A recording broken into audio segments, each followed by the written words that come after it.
Opposition की बैठक हो रही है, सभी का ये मानना है कि राष्ट्रपति के चुनाव होने वाले हैं, उसमें कुमार का नाम आगे किया जाए। पार्टी की क्या भूमिका है? देश के सभी बड़े पदों के ऊपर जब चुनाव होता है तो सभी राजनीतिक दल चाहते हैं कि शरद चंद्र पवार साहब उस पद पे विराजमान हो। 18 जुलाई को देश के राष्ट्रपति पद के लिए चुनाव होने वाला है। हमारी हमेशा से भूमिका रही है पवार साहब की कि सारे जो महत्वपूर्ण पद के चुनाव हैं ये सहसम्मति से हो। देश का राष्ट्रपति ये किसी पक्ष का नहीं होते हुए वो संविधान का रक्षक इस नाते से, इंडियन आर्म्ड फोर्सेस का सुप्रीम कमांडर इस नाते से, भारतीय जनता या भारतीय नागरिकों का एक पालक के रूप में होता है।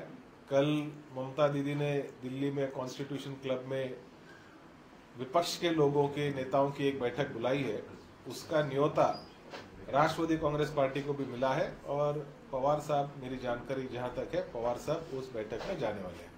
क्या राष्ट्रपति उम्मीदवार पार्टी की तरफ से बनाने से क्या मांग, पार्टी की तरफ से बनाने से क्या मांग है कि कुछ नेताओं का भी मानना है कि इन्हें यूपी का अध्यक्ष बनाया है?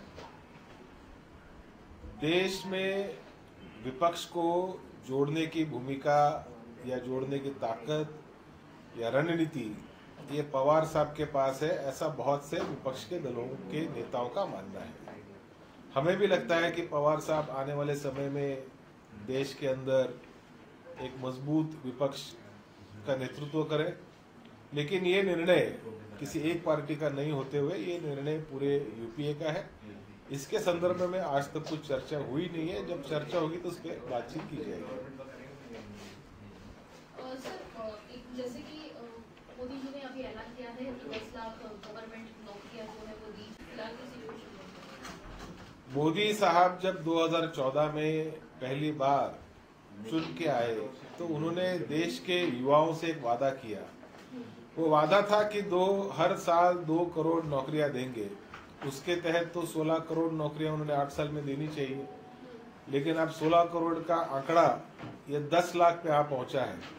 इसका मतलब स्पष्ट है कि नौकरियां निर्माण करने के संदर्भ में मोदी सरकार विफल हो चुकी है। देश की आर्थिक हालत हम सबको पता ही है और इस प्रकार से जो एक वायदा किया गया था वो सिर्फ चुनावी जुमला निकला है।